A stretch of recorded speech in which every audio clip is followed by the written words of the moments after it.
अगर तुमने ये माना कि यीशु खुदा है तो तुम नर्क में ही जाओगे। कुरान साफ कहता है चैप्टर 4 171 और चैप्टर 5 72 में, ये सोच कि यीशु खुदा है इस्लाम का सबसे बड़ा गुनाह है। तो तीन जो शिया इस्लाम के ट्रेडिशनल स्कूल हैं वो ये पढ़ाते हैं कि अगर आपने इस्लाम छोड़ा तो आप मारे जा सकते हैं। तो मेरी माँ ने ही मुझे बताया कि नबील तुम्हें तैयार होना होगा क्रिश्चियनिटी के खिलाफ, और तुम्हें इतना लायक बनना होगा कि तुम चैलेंज कर सको और लोगों को दिखा सको कि क्यों क्रिश्चियनिटी झूठी है। और जो मेरी माँ थी वो एक मुस्लिम मिशनरी की बेटी थी लगाती। मेरे जो दादाजी थे उन्होंने अपनी जिंदगी इंडोनेशिया के जंगल में लोगों को इस्लाम बांटने में लगा दी। तो मेरी माँ भी एक डिवोट मुस्लिम मिशनरी की बेटी होने की वजह से, तो वो भी जब यूनाइटेड स्टेट्स में आई तो उन्होंने भी कोशिश की एक ऐसा परिवार बनाने की जो बहुत धार्मिक हो। तो जब मैं पैदा हुआ तो मेरी माँ ने ही मुझे बताया कि कैसे एक डिवोट मुस्लिम लाइफ जीते हैं, जो कि हम कौन हैं इसका बड़ा ही अहम हिस्सा था। और इसका असर ये हुआ कि मुझे बहुत छोटी उम्र में ही कुरान के कुछ हिस्से बताए गए। जब मैं महज 7 साल का था मैंने अरबिक भाषा में कुरान के आखिरी के 7 चैप्टर से याद कर लिए थे। इसलिए बहुत छोटी उम्र से ही मैंने उन किताबों को, चीज़ों को पढ़ना शुरू किया जिसमें मैं बाइबल की आयतों से लोगों को ये दिखा सकता था कि क्यों गॉस्पेल झूठा है। जो पहला इंसान मुझे मिला जवाब देने वाला वो कॉलेज में मिला। बहुत सारे लोगों का ईमान नस्तेनाबूद करने के बाद मैं जब कॉलेज में पहुंचा अपने आप में बहुत कॉन्फिडेंट होके मैं एक दोस्त से मिला जिसके साथ मैंने आगे चलकर बहुत सारे डिबेट टूर्नामेंट्स भी किए। हम लोग एक ही कमरे को शेयर कर रहे थे, इसलिए एक दिन मैंने उसे रात में बाइबल पढ़ते हुए देखा। मैंने कहा अच्छा अब आएगा मज़ा, एक और क्रिश्चियन को गिराने का समय आ गया है। तो मैंने उस दोस्त डेविड को देखा। मैंने कहा डेविड, तुम्हें अंदाज़ा है जो किताब तुम पढ़ रहे हो वो अब इस लायक नहीं है, वो समय के साथ ख़राब हो चुकी है। वो बाइबल जो पढ़ रहा था उसने बंद कर दी। उसने कहा हाँ हाँ आगे बताओ। वैसे मुझे समझ जाना चाहिए था कि कुछ गड़बड़ है, लेकिन मैं बोलता चला गया। मैंने कहा डेविड, यीशु मसीह अरामी भाषा बोलते थे, है कि नहीं? पहले की जो कलीसियाएं थी फलस्तीन में या इज़राइल में, जेरूशलेम में, वो इब्रानी भाषा बोलते थे, लेकिन जब नया नियम लिखा गया तो वो ग्रीक भाषा में लिखा गया। यीशु के बोले गए कलाम के अनुवाद का भी तुम अनुवाद पढ़ रहे हो। और फिर उसके बाद कलीसिया का जो लंबा इतिहास था उसमें ग्रीक भाषा में नहीं बल्कि लैटिन भाषा में अनुवाद किया गया। फिर ये लैटिन का ट्रांसलेशन 1000 साल तक चला जब तक जर्मन भाषा में नहीं आ गया। फिर जर्मन से ये इंग्लिश में आया और इसमें निकला केजेवी, एक वर्जन से एक वर्जन, एक ट्रांसलेशन, फिर दूसरा अनुवाद, फिर उसका अनुवाद। और इसीलिए तुम्हारे पास केजेवी, एनएसवी, आईएसवी, जाने कौन कौन से वी हैं। और अब जो बाइबल के कई सारे वर्जन्स हो गए हैं तो तुम बता नहीं सकते कि कौन सा परमेश्वर का कलाम है। मेरी इन बातों से बहुत से क्रिश्चियंस हिल गए थे और मैं तैयार था कि ये भी मेरी बहस के आगे दब जाएगा। लेकिन डेविड ने मेरी तरफ देखा, कहा मैं तुमसे एक सवाल पूछता हूँ नबील, अभी जब तुम थोड़ी देर पहले अपनी माँ से बात कर रहे थे तो क्या वो बात इंग्लिश में कर रहे थे फ़ोन पे? मैंने कहा नहीं। लेकिन जब तुमने मुझे बताया तो तुमने मुझे इंग्लिश में बताया। क्या तुमने जो ट्रांसलेट किया था वो गलत या ख़राब करके किया था? नहीं नबील, अगर तुम कई भाषाओं को जानते हो तो तुम एक संदेश को दूसरी भाषा में ट्रांसलेट कर सकते हो और इससे तुम्हारा मैसेज सुरक्षित ही रहेगा, वैसा ही रहेगा। और ठीक ऐसा ही चेलों ने भी किया। जो भी भाषा यीशु ने बोली उन्होंने उसको ग्रीक में लिखा और उन ग्रीक भाषा के नया नियम अभिलेखों में से 6000 से ज़्यादा कॉपीज हमारे पास आज हैं जो सुरक्षित हैं, वही सेम। नबील, अगर उनमें से एक भी हमारे पास ना होती तो भी हमारे पास लैटिन और सीरियाई भाषा के लगभग 10,000 से ज़्यादा मैन्युस्क्रिप्ट्स हैं, वही जो ग्रीक में लिखे गए थे उनके। उसने कहा अगर इनमें से एक भी ना होता तो भी हमारे पास 30,000 कोटेशंस हैं अर्ली चर्च फादर्स के, जिनसे नया नियम कई बार फिर से बनाया जा सकता है एकदम सही। नबील, हमें बिल्कुल सही सही मालूम है कि नया नियम का संदेश क्या था। मैंने उसकी तरफ देखा। मैंने कहा डेविड, तुम ये सब बना के बोल रहे हो ना? मैंने कहा मैंने दर्जनों क्रिश्चियन से बात की, किसी ने मुझे ये बातें नहीं बताई। उसने कहा तुम्हें लग रहा है कि मैं बना के बोल रहा हूँ? मैंने कहा हाँ तुम बना के बोल रहे हो। चलो तुम असली बात निकाल के ले आओ, मैं तैयार हूँ। और फिर उसी समय से मैं और डेविड बहस करने लगे इन बातों के ऊपर, लेकिन हम सच की खोज करना चाह रहे थे और हमने आर्ग्यूमेंट्स करना शुरू कर दिया और हमने क्लासेस भी साथ में करना शुरू कर दिया ताकि हम पीछे बैठ के खूब आर्ग्यूमेंट्स कर सकें। हम लोग एक दूसरे के घर पढ़ने के लिए जाते और वहाँ खूब आर्ग्यूमेंट्स करते थे और समय बीतता चला गया और सच की खोज में हम लोगों ने एक दूसरे के साथ इतना समय बिताया था कि हम बहुत अच्छे दोस्त बन गए। मैंने कोई सुसमाचार पर विश्वास नहीं किया, सिर्फ मैन्युस्क्रिप्ट सही हैं इस बात में मुझे 1 साल लगा। जिस भी तरीके से वो नए नियम के अभिलेख लिखे गए और पुराने कलीसियाओं तक भेजे गए, ऐसा कोई इंसान नहीं जो उनको ऐसा कंट्रोल कर ले कि उन्हें एडिट भी कर दे और फिर आज उस चेंज को हम पकड़ भी ना पाए। किसी भी तरीके से ऐसा नहीं हो सकता था। 1 साल बाद मैं इस नतीजे पे पहुंचा कि ऐसा कोई तरीका नए नियम की पत्रियों को ठीक भी किया गया हो और हम पकड़ भी ना पाए। संभव ही नहीं है। मैंने डेविड से कहा, डेविड, मैं मान लेता हूं कि नए नियम में भरोसा किया जा सकता है, लेकिन उसमें यीशु ने कोई दावा नहीं किया कि मैं खुदा हूं। इस बात को याद रखिएगा कि ये मुसलमानों के लिए सबसे बड़ा बिंदु है, क्योंकि जैसे मैंने पहले बताया कि मुसलमान मानते हैं कि यीशु मसीहा था। मुसलमान मानते हैं कि यीशु बहुत मोजज़े करता था। कुछ तो ये भी मानते हैं कि वो सिनलेस प्रॉफिट था, उसने कभी पाप नहीं किया पृथ्वी पे। लेकिन जैसे ही आप कहते हो कि यीशु खुदा था, एक मुसलमान की नज़र में आप एक सबसे बड़ा गुनाह कर देते हो, जिसे ब्लेस्फेमी कहते हैं। कुरान साफ कहता है चैप्टर 4 171 और चैप्टर 5 72 में, अगर तुमने ये माना कि यीशु खुदा है तो तुम नर्क में ही जाओगे। और इस बात में किसी तरह का कोई शक नहीं एक मुसलमान के नज़रिए से। चैप्टर 5 116 आयत में दिखाया गया है कि यीशु अल्लाह से बात कर रहे हैं। हाँ, अल्लाह ने यीशु से कहा, तुमने बोला कि मेरी इबादत करो। उसने कहा, किसी सूरत में नहीं। क्या मेरे पास इतने अधिकार हैं कि मैं ऐसी बात कहूँ? तो ये सोच कि यीशु खुदा है इस्लाम का सबसे बड़ा गुनाह है। तो वो अपने खुदा का बचाव करते हैं जब वो कहते हैं कि यीशु खुदा किसी तरह से नहीं। जब मैंने ये जान लिया कि नया नियम भरोसेमंद है, तो मेरे लिए अगला सवाल था, हाँ ठीक है, लेकिन यीशु ने उसमें कभी दावा नहीं किया कि मैं खुदा हूँ। लेकिन अब मैं और ज्यादा गहराई से पढ़ाई करने लग गया था और चीजों को समझने लग गया था। और डेविड ने मुझे जॉन की पत्री दी, कहा ये लो इसे पढ़ो। और जब मैं यूहन्ना की अंजील पढ़ रहा था तो मैंने पहले पन्ने की पहली आयत यीशु खुदा है पढ़ा। मुझे ज्यादा पढ़ना भी नहीं पड़ा। इब्तदा में कलाम था, कलाम खुदा के साथ था और कलाम ही खुदा था। और कलाम था क्या? 14वीं आयत, कलाम गोश्त बना और हमारे साथ रहा और हमने उसका जलाल देखा। मैं इन सब तरह की आयतों को देख रहा था और इनसे बचने की भी कोशिश कर रहा था, क्योंकि बचपन से ही मुझे बताया गया था कि यीशु खुदा नहीं हो सकता। और अब तो मैं मान रहा था कि नया नियम सही है, तो ऐसा कैसे कह सकता है ये। और मैंने इसे ऐसे डिफेंड किया कि यीशु नहीं कह रहे कि मैं खुदा हूँ, ये तो लेखक जॉन कह रहा है।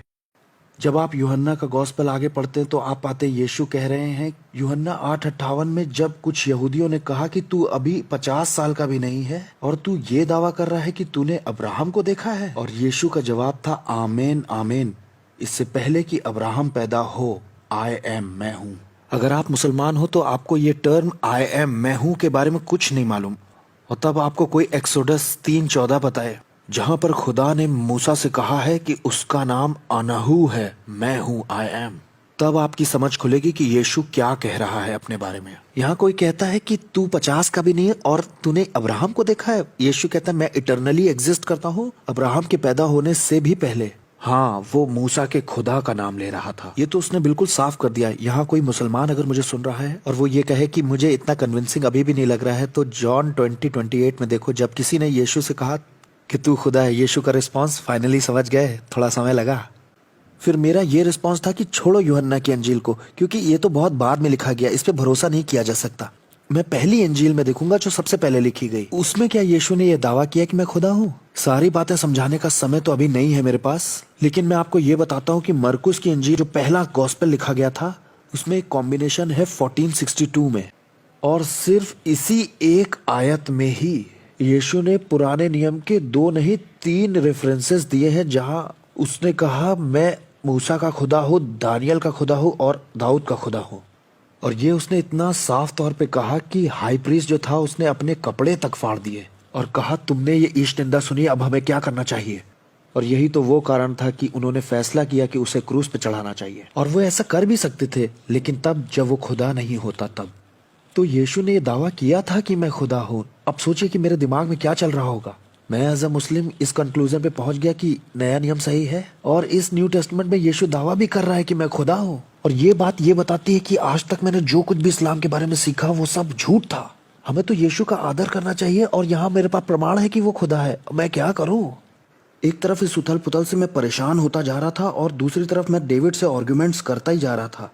और मैं ये भी महसूस कर पा रहा था कि इस खोज से मेरे जिंदगी का हर पहलू बदल जाएगा। तो इस बीच में मैंने दुआ करना बहुत ज़्यादा शुरू कर दिया। और इसी बीच में मैं डेविड के पास जाता हूँ और कहता हूँ कि डेविड, मुझे कोई सॉलिड केस चाहिए, एक ठोस सबूत चाहिए इस बात का, जो कि एकदम सही रीजनिंग हो कि क्रिश्चियनिटी सच्ची है। क्रिश्चियंस तो बहुत सारी बातें मानते हैं, बहुत सारे डिनोमिनेशंस भी हैं, कोई ये मानता है कोई वो मानता है, लेकिन वो कौन सी बात है जो क्रिश्चियनिटी के अंदर सच है ये बताती है। और वो बात मुझे मिली रोमियो की पत्री चैप्टर 10 9वीं आयत में। पौलुस ने कहा, यदि तू अपने मुंह से यीशु को प्रभु जानकर अंगीकार करे और अपने मन से विश्वास करे कि परमेश्वर ने उसे मुर्दों में से जिलाया तो तू निश्चय उद्धार पाएगा। यहाँ पर क्विज भी खेल सकते हैं हम लोग।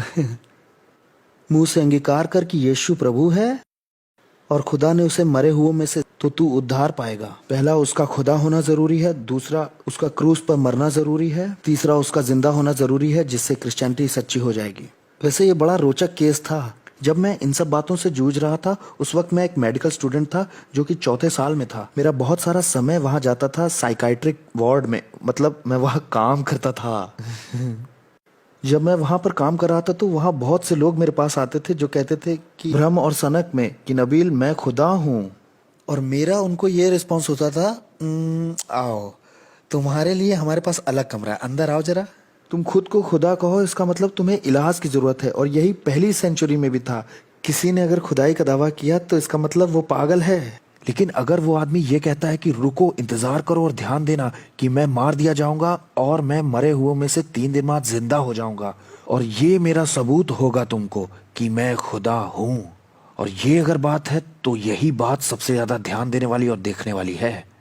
दोबारा जिंदा होना ये साबित करता है कि यीशु खुदा था। कोई भी दावा कर सकता है कि मैं खुदा हूं, लेकिन जो मर के जिंदा होकर के दिखा रहा है तो ऐसे व्यक्ति पर तो जरूर विश्वास करना चाहिए।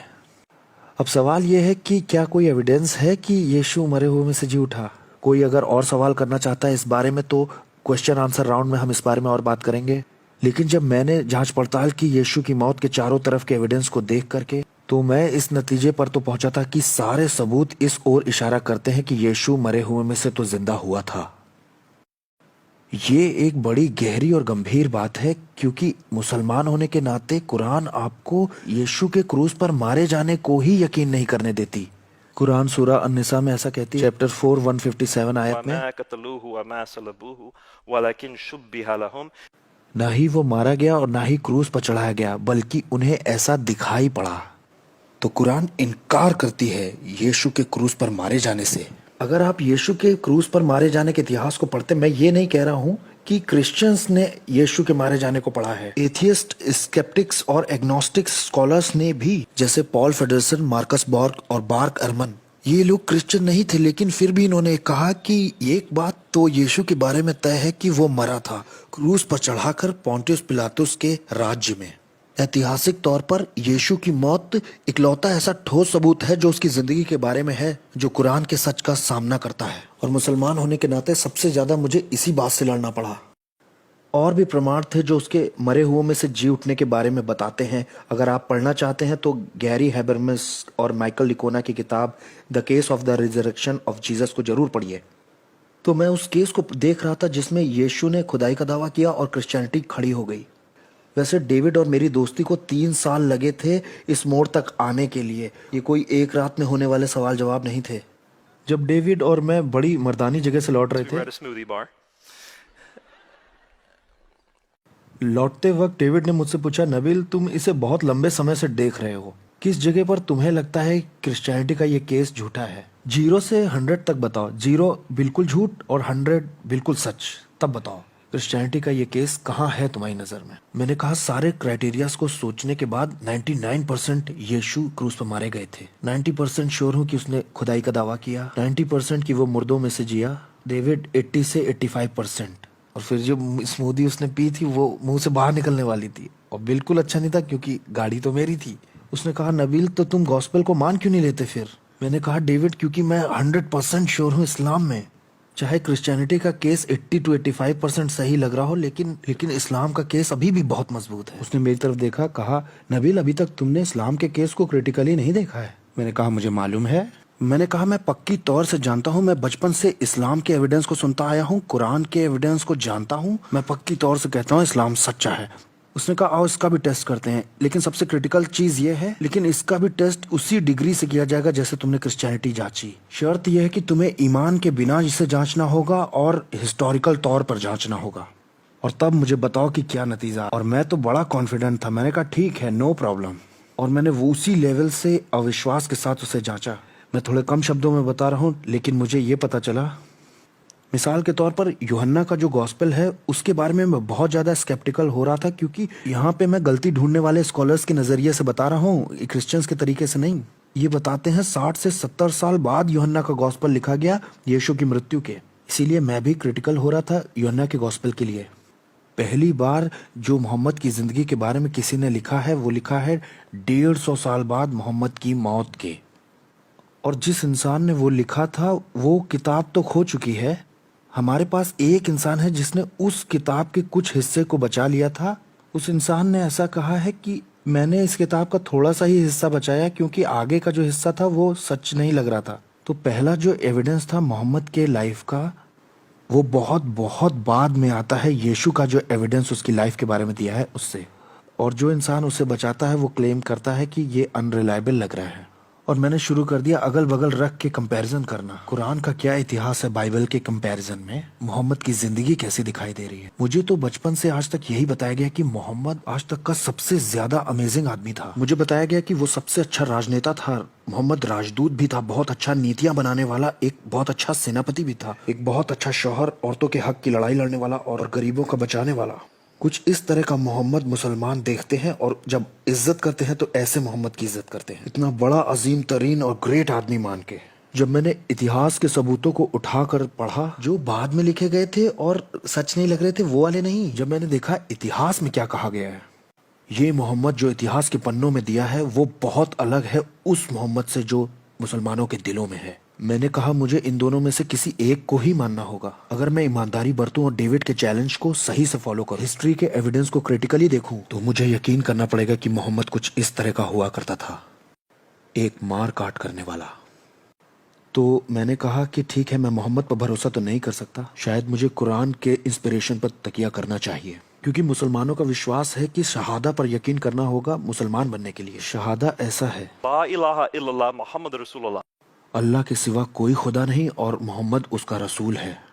कि कोई अल्लाह के सिवा खुदा नहीं है, इसको तो मैं कुरान से ही डिफेंड कर रहा था, और मोहम्मद उसका रसूल है ये उसकी ज़िंदगी देखकर मैं जांच पड़ताल कर रहा था। अब ये वाला हिस्सा तो काम नहीं किया, इसलिए मैं कुरान की ओर मुड़ गया। तो मैंने कहना शुरू किया कि कुरान तो खुदा का कलाम ज़रूर है, और इसके लिए मैं सारे अपोलोजेटिक्स कारण देने लगा कि कुरान खुदा का कलाम क्यों है, जो मुझे बचपन से बताए गए थे। कुरान में कभी बदलाव नहीं हुआ और उसमें बहुत सारे मिरेकल्स भी हैं, उसमें साइंस का भी मिरेकलस नॉलेज है बहुत सारा। और मुझे ये भी बताया गया कि उसमें फ्यूचर की बहुत सारी नबूवतें भी हैं, और हर एक की जब मैं बारीकी से जांच पड़ताल कर रहा था, वैसी ही सेम क्रिटिकल नज़र जो मैंने क्रिश्चियनिटी के लिए रखी थी, तो इधर ये गिरना शुरू हो गया। अगर आप इस्तेमाल करते हैं ये सेम क्राइटेरिया किसी और दूसरे मजहब पर, इसी गलती निकालने वाले नज़रिए के सेम लेवल से दुनिया के किसी भी दूसरे मजहब से क्रिश्चियनिटी बहुत ऊपर आती है हर बार। तो मैं ये बात कर रहा हूँ कि ये बहुत बहुत ऊपर आती है। एक दिन मैं ऑक्सफोर्ड के अपने कुछ दोस्तों से बात कर रहा था जो लोग नास्तिक हैं। वो बोले नबील क्रिश्चियनिटी में यहाँ यहाँ प्रॉब्लम है। मैंने कहा हाँ मुझे मालूम है, लेकिन तुम ये ही नज़र एथिज्म में लगा के देखो। और मैंने महसूस किया कि एकदम से उनको एहसास हुआ कि हाँ मैं सही कह रहा हूँ, क्योंकि उन्होंने तुलना करके देखा। ऑसगिनस जो कि रवि जकरियास मिनिस्ट्रीज से भी जुड़े हुए हैं, वो ऐसा कहते हैं कि तुलना करने और विरोधाभास उठाने से कोई भी बात साफ हो जाती है। और जब मैंने क्रिश्चियनिटी और इस्लाम की तुलना की तो मैंने पाया कि क्रिश्चियनिटी बहुत ऊपर आई, और यहाँ से मेरी दुनिया तबाह होना शुरू हुई, क्योंकि मैं एकदम से गॉस्पेल को एक्सेप्ट नहीं कर सकता था। क्योंकि अगर मैं ऐसा करता हूँ तो मैं अपने परिवार को भयानक रूप से शर्मिंदा कर दूंगा, क्योंकि मुस्लिम परिवार ज़्यादातर इज्जत और शर्मिंदगी के बैकग्राउंड से ही आते हैं। मैं आपको एक तरह का आइडिया दे रहा हूँ। मेरे दादा परदादा ने जो कुछ किया इस्लाम को प्रीच करने में, और जो इज्जत और घमंड कमाया हमारी कम्युनिटी में, अगर उनका पोता पड़पोता अगर क्रिश्चियनिटी को कबूल कर लेता है तो वो सारा मान सम्मान बराबर कर देगा जो उन्होंने कभी ज़िंदगी में कमाया था। और सिर्फ मैं ही नहीं जो नीची नज़र से देखा जाऊंगा, मेरा ख़ानदान भी शर्म से देखा जाएगा। मेरा फैमिली, मेरे माँ बाप जिन्होंने ज़िंदगी लगा दी मुझे भरने में, अगर मैं क्रिश्चियन बन जाता हूँ तो मैं उन्हें शर्मिंदा करूँगा और उनकी इज्जत को मिट्टी में मिला दूंगा। उनकी भी ज़िंदगी बर्बाद हो जाएगी मेरे इस फैसले से। और इस तरह की बातें एक मुसलमान का एक क्रिश्चियन बनना बहुत मुश्किल कर देती हैं। और सबसे बढ़कर जिसे मजहब छोड़ने का गुनाह कहते हैं इस्लाम में, रिवाज क्या है ये बता रहा हूँ कि 4 जो सुन्नी इस्लाम के ट्रेडिशनल स्कूल्स हैं और 3 जो शिया इस्लाम के ट्रेडिशनल स्कूल हैं वो ये पढ़ाते हैं कि अगर आपने इस्लाम छोड़ा तो आप मारे जा सकते हैं अलग हालात में। उनके हालात अलग अलग हैं लेकिन वो सब मानते हैं कि आप मारे तो जा सकते हैं। एक मुसलमान ये सोच लेता है कि चलो मेरी सोशल लाइफ चली गई पूरी तरह से, चलो मेरे परिवार की भी सोशल लाइफ चली गई, कोई बात नहीं, ठीक है, हो सकता है मेरी अपनी जिंदगी भी दांव पे लगी हो मजहब छोड़ने की वजह से। और अगर आप इन सब बातों के बारे में गलत हुए तो कुरान कहती है कि आप नरक में ही जाएंगे। लगभग हर चीज आपको हिलाती है। बहुत ही मुश्किल है किसी का इस्लाम को छोड़ना। मैं अपने घुटनों पर आ गया और खुदा से मैंने पूछना शुरू किया। रोज वाली दुआओं में, रोज की दुआओं के बाद मैंने खुदा से कहा, खुदा तू मुझ पर जाहिर कर अपने आप को। मैंने देखा है और मुझे ऐसा दिख रहा है कि इस्लाम सच्चा नहीं है, प्लीज मुझे माफ कीजिए ऐसा कहने के लिए। ऐसा लग रहा है क्रिश्चियनिटी सच्ची है, प्लीज मुझे माफ कीजिए ऐसा बोलने के लिए। क्या आप मुझे बता सकते हैं आप कौन हैं? इस्लाम के कल्चर की एक अंदर की झलक मैं आपको दिखा रहा हूँ। जैसे क्रिश्चियन विश्वास करते हैं वैसे उनका पर्दा अभी फटा नहीं है। इस्लाम के हिसाब से पर्दा अभी भी लगा ही हुआ है। एक मुसलमान खुदा से बात नहीं कर सकता और नबियों ने भी खुदा से बात नहीं की। नबियों ने फरिश्तों से बात की जो खुदा से बात करते हैं, और इसलिए मुसलमान रेडी नहीं है कि वो खुदा से कोई जानकारी सीधे तौर से पा सकते हैं। वो इस दर्जे पर नहीं है और ना वो मानते हैं कि ऐसा हो सकता है। सिर्फ एक तरीका जिससे मुसलमान मानता है कि मैं खुदा से सुन सकता हूँ, मालूम है किसी को? सपनों से। मुसलमान मानते हैं कि उन्हें सपने आ सकते हैं खुदा की तरफ से रास्ता दिखाने, तो वो खुदा से मांगते हैं रास्ता दिखाने के लिए। इसके लिए एक अलग तरह की दुआ होती है, सलात इस्तिखारा, जिसमें मुसलमान घुटनों पे आके खुदा से कहता है मुझे सपनों से बताइए। मेरे वालिद ने इससे नौकरी पाई थी, मेरी बहनों ने शौहर पाए सपनों के वसीले से। इन्हीं सपनों के वसीले से हमने ये फैसला लिया था कि हम वहाँ से कब निकलेंगे।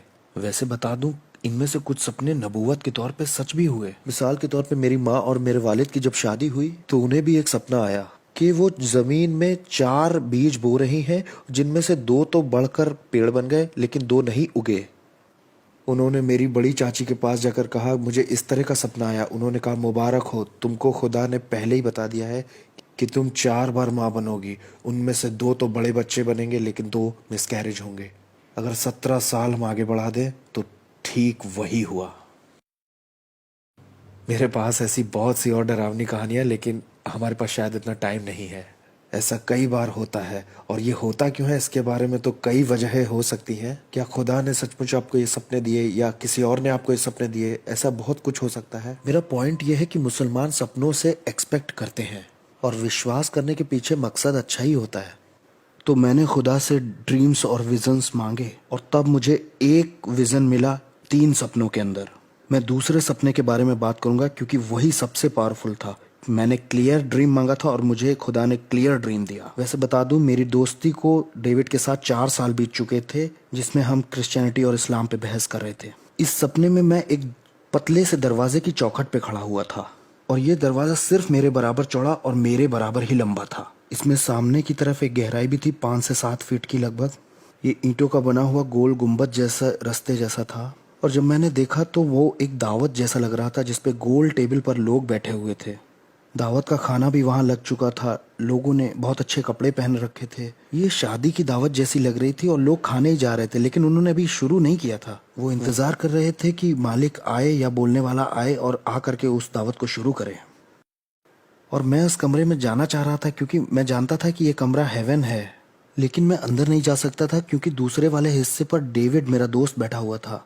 वो मेरी तरफ नहीं देख रहा था, वो दूसरी तरफ हाथ हिला रहा था। उसने रास्ता ब्लॉक किया हुआ था और मैं उसको पार नहीं कर सकता था। अब मैं अपने सपने में उससे कहता हूँ कि मुझे लग रहा था कि हम दोनों साथ में खाने वाले हैं, और उसने कहा तुमने अभी तक जवाब ही नहीं दिया। उस सपने में मुझे पता था कि मुझे डेविड के इनविटेशन का जवाब देना था स्वर्ग के अंदर जाने के लिए। जहाँ मैं पगलाया मैं वो बताता हूँ। उठने के बाद मैंने डेविड को फ़ोन किया। मैंने डेविड से पूछा तुम्हें क्या लगता है इस सपने का क्या मतलब है। पहली बार मैंने किसी की आंखों को फ़ोन पे घूमते हुए सुना। ऐसे उसने कहा नबील ये सपना बिल्कुल साफ है, मुझे ज़रूरत नहीं है कि मैं तुम्हें इसका मतलब बताऊं, बस बाइबल में जाओ। मैंने कहा क्या मतलब? उसने कहा लूका 13 में देखो। वैसे डेविड को उसके स्क्रिप्चर्स पता थे, उसने मुझे एक बाइबल भी दी थी, स्टडी बाइबल थी वो। मैंने लूका 13 खोला, वहां बड़े बड़े शब्दों में लिखा था पतला दरवाजा। और जैसे ही मैंने उसे पढ़ा मेरे दिल ने धड़कन रोक दी, क्योंकि मेरे सपने में सबसे पावरफुल सिंबल तो वही था।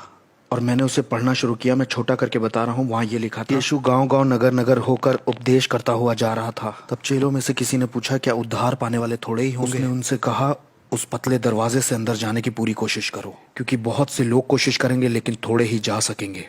और तुम बहुत से लोगों को शादी की दावत में बैठे हुए जन्नत में देखोगे। अंदर जाने की पूरी कोशिश करो जब तक मालिक नहीं आ जाता और दरवाजा नहीं बंद करता। मैंने बाइबल का यह हिस्सा पहले कभी नहीं पढ़ा था और मैं समझ गया कि खुदा ने मुझे एक ख्वाब दिया है जिसमें मैं ही उस तमसील के बीच में खड़ा हूं। तो मैंने ऊपर देखा और कहा, खुदा मुझे एक और सपना दे। Don't judge me, Christians. तो मैंने एक सपना मांगा और खुदा ने मुझे एक सपना और दिया। और जब वो गर्मियां ख़त्म हो रही थी तो मुझे याद है, ये मेरे मेडिकल स्कूल का तो दूसरा साल था। जब डेविड से मेरी पहली बार बात हुई तब मैं कॉलेज के पहले साल में था। और अब मेडिकल स्कूल की सेकेंड ईयर की शुरुआत में मुझे 3 ख्वाब खुदा की तरफ से आ चुके हैं। मेरे पास पक्के सबूत भी हैं, मुझे पर्सनल गाइडेंस भी मिल गया है। मैं अभी भी लेकिन बदला नहीं हूँ। जानते क्यों? गाड़ी चलाते हुए मेडिकल स्कूल जा रहा था तो मैंने खुदा से कहा, खुदा मुझे मालूम है कि मुझे क्या करना चाहिए, लेकिन मुझे शोक करने के लिए समय चाहिए। वैसे मैं बहुत रो रहा था, पूरी तरह से टूट गया था। इस हालत में स्कूल नहीं जाना चाहिए। तो मैं अपने अपार्टमेंट में वापस आ गया। मैं नहीं जानता था उन दिनों में मैं क्या कर रहा हूँ, लेकिन मैंने कुरान और बाइबल बाहर निकाली। मैंने कहा, खुदा मुझे थोड़ी राहत दे। मैंने कुरान पढ़ना शुरू किया और मैंने पहली बार उसे किसी पढ़ाई लिखाई के पर्पज़ से नहीं बल्कि पर्सनल गाइडेंस के लिए पढ़ना शुरू किया था। जब मैं राहत पाने के लिए देख रहा था उसे, तो मैंने महसूस किया कि कुरान में एक भी ऐसी आयत नहीं है जो एक जख्मी इंसान के दिल को राहत दे, एक भी नहीं। तो मैंने महसूस किया कि ये मेरे ऊपर लागू नहीं हो रही है। मैंने उसे अलग रख दिया। फिर मैंने बाइबल उठाई। मुझे नहीं मालूम था उसे कहाँ से पढ़ना है। मैंने उसे भी कभी पर्सनल गाइडेंस के लिए नहीं खोला था। मैं तो बस उसकी धज्जियां उड़ाने के लिए पढ़ता था। मैंने कहा, ठीक है, मैं न्यू टेस्टामेंट से शुरू करता हूँ। पहला चैप्टर जैसे मैंने खोला, बहुत सारी वंशावलियाँ मैंने देखी तो मैंने उसे पलट दिया। मैं मुसलमान था, मेरे पास बहाना है। आपका क्या है मुझे क्या पता। तो मैंने वंशावलियाँ पलट दी और ज़्यादा समय नहीं लगा, मैं मैथ्यू 5 तक पहुँच गया। वहाँ लिखा था, धन्य हैं वो जो शोक करते हैं क्योंकि उन्हें राहत मिलेगी। और जैसे ही मैंने उन शब्दों को पढ़ा, मुझे लगा इससे कि पन्ने में से बिजली निकली और मेरे दिल में आके घुस गई हो। मुझे कुछ ऐसा ही लगा था। उसे पढ़कर मैंने सोचा कि यीशु ने ये मेरे लिए बोला है। इन लोगों को भूल जाओ, ये मेरे लिए यीशु ने 2000 साल पहले बोला है। ईमानदारी से कहूँ तो हर एक आयत जो मैं पढ़ रहा था, ऐसा लग रहा था मुझसे बाइबल बात कर रही है। मैंने खुदा से पूछा, मैं कैसे जानूं कि तू मेरी दुआ सुनता है? स्टडी बाइबल के फुटनोट पे लिखा था, क्या आपको जानना है कि खुदा आपकी दुआ सुनता है कि नहीं? 1 जॉन 5 खोलिए। मैंने कहा, बहुत बढ़िया। मैंने झटाक से पलट दिया। मैं उलट पलट के बाइबल पढ़ता ही जा रहा था और मैं आखिरी में मत्ती 10 तक पहुंचा। वहां ये था, जो मुझे इस दुनिया के लोगों के सामने मान लेगा, मैं उसे अपने पिता के स्वर्गदूतों के सामने मान लूंगा। और जो मुझे इस दुनिया के लोगों के सामने इनकार करेगा, मैं भी उसका इनकार करूंगा पिता के सामने जन्नत में। अब मेरे पास सारे सबूत भी थे और मेरे पास स्पिरिचुअल गाइडेंस भी था और इमोशनल तौर पे राहत भी थी मेरे पास। मुझे मालूम पड़ गया था कि यही खुदा का कलाम है, लेकिन अभी तक मैंने माना नहीं, प्रोक्लेम नहीं किया था। मैंने खुदा की तरफ देखा, कहा, खुदा अगर मैंने ये किया तो मुझे अपना परिवार छोड़ना पड़ेगा। मत्ती 10 की अगली आयत क्या कहती है, क्या आप जानते हैं? वो जो अपने माँ बाप को मुझसे ज्यादा मोहब्बत करता है वो मेरे लायक नहीं है। जब मैंने ये पढ़ा तो मैंने कहा, खुदा ये सिर्फ मेरे परिवार की ही बात नहीं है, ये मेरी पूरी जिंदगी की बात है। अगली आयत में लिखा था, वो जो अपना क्रूस उठाकर मेरे पीछे रोज न चले वो मेरे लायक नहीं है। जी हाँ, खुदा को मालूम है कि आपको क्या कीमत चुकानी पड़ेगी। मुसलमानों को क्या कीमत चुकानी, अगर आप सुन रहे तो आपको क्या कीमत चुकानी है। ये कोई नई कीमत नहीं है, शुरुआत में चेलों ने ये कीमत चुकाई थी। इस कीमत को चुकाने के लिए हम सबको तैयार रहना चाहिए, यीशु के पीछे चलने के लिए। और मैं अपने घुटनों पे आया और पता नहीं क्या दुआ की। किसी ने मुझे पापियों वाली दुआ नहीं सिखाई थी, मेरी दुआ मुसलमानों जैसी ही थी। लेकिन मैंने कहा था, मालिक मैं ईमान करता हूँ कि तू यीशु है और मैं तुझे सबमिट करता हूँ और मैं आपको शुक्रिया कहता हूँ कि आपने मेरे पाप ले लिए क्रूस पर और मुर्दों से जिंदा हुए। मैं जिंदगी भर आपके पीछे चलना चाहता हूँ। और उसी समय से मैंने अक्लमंदी और दिमागी तौर से गॉस्पेल को समझ लिया था, लेकिन मुझे नहीं लगता है कि मैंने गॉस्पेल को उस वक्त तक सही से समझा था, उस समय तक जब तक कुछ दिनों बाद वो समय नहीं आया जब मैंने देखा अपने वालिद को रोते हुए पहली बार जिंदगी में। मेरे वालिद ने 24 साल यूएस नेवी में काम किया है। मजबूती की असली मिसाल मेरे लिए मेरे वालिद हैं, मेरे सुपरमैन। वो बोले और उन्होंने इतना ही कहा, नबील आज मुझे ऐसा महसूस हो रहा है जैसे किसी ने मेरी रीढ़ की हड्डी बाहर निकाल दी हो। और मेरी माँ ने एक शब्द भी नहीं कहा। ये ऐसा है जैसे उस दिन तक उनकी आंखों में एक रोशनी दिखाई देती थी, लेकिन अब मैंने उसे बुझा दिया है। वो पहले जैसे सेंस में अभी नहीं है। और उन लोगों से इस बातचीत के बाद मैंने खुदा से कहा, घुटनों पे आकर कि खुदा तूने मुझे मार क्यों नहीं दिया? क्यों नहीं मार दिया खुदा? क्योंकि इससे पहले कि उन्हें पता चलता तू मुझे मार देता तो मैं बिलीवर हूं, मैं जन्नत जाता, तो आप भी खुश होते, मैं भी खुश होता, वो लोग भी खुश होते, हम सब खुश होते। बस अगर तू मुझे मार देता तो इससे पहले कि उन्हें पता चलता तूने मार क्यों नहीं दिया। और आपको तो पता ही है कैसा होता है, रोने के टाइम सब लोग बार बार वही बातें बोलते हैं, क्यों नहीं मार दिया, क्यों नहीं मार दिया। और मुंह से थूक बह रहा है, आंसू बह रहे हैं, नाक बह रही है, और मैं बोल रहा हूँ कि क्यों नहीं मार दिया। और फिर जब मैं बार बार बोल रहा था क्यों नहीं मार दिया, क्यों नहीं मार दिया, मैंने ये शब्द सुने, क्योंकि ये सब तुम्हारे बारे में नहीं है। बस उसी समय से मेरी जिंदगी और मेरी थियोलॉजी और मेरा सब कुछ बिल्कुल सही हो गया। फिर मैं वहां से खड़ा हुआ, मैं बाहर निकला। वैसे इसमें पूरी रात निकल गई थी रोते रोते, तो ये अगली सुबह हुआ था। और जब मैं बाहर निकला, मैं जानता हूँ कि ये थोड़ा अजीब सा लगेगा सुनने में, सब कुछ बिल्कुल बदला बदला सा लग रहा था, सब कुछ अलग था। अपार्टमेंट वही था, पेड़ भी वही थे, सड़कें भी वही थी, लेकिन एक चीज जो सबसे अलग थी, जब मैंने किसी इंसान को सड़क पर से गुजरते देखा। मैंने ये लाखों बार देखा है, लेकिन पहली बार मैंने ये महसूस किया कि ये कोई आम आदमी नहीं जा रहा, ये वो है जिसके लिए खुदा जान देना चाहता है। मुसलमान होने पर मैंने यही ईमान किया था कि खुदा अपने तख्त पर बैठा है, वो कभी इस दुनिया में नहीं आएगा, वो बस ऊपर से हम पे हुकूमत करता है और उसने हमें कुछ काम दिए हैं करने के लिए यहाँ, आखिरत में वो हमारा फैसला करेगा। और अब ये कहानी कहती है कि खुदा इस जमीन पर आना चाहता है, इस गंदी दुनिया में आना चाहता है, जो बढ़ई बनकर आना चाहता है, नीली आंखों वाला, जो लोगों के साथ रहना चाहता है और लोग उसे धोखा भी दे देंगे, और वो क्रूस पर जाएगा और दुख उठाएगा और मरेगा उन पापियों के लिए।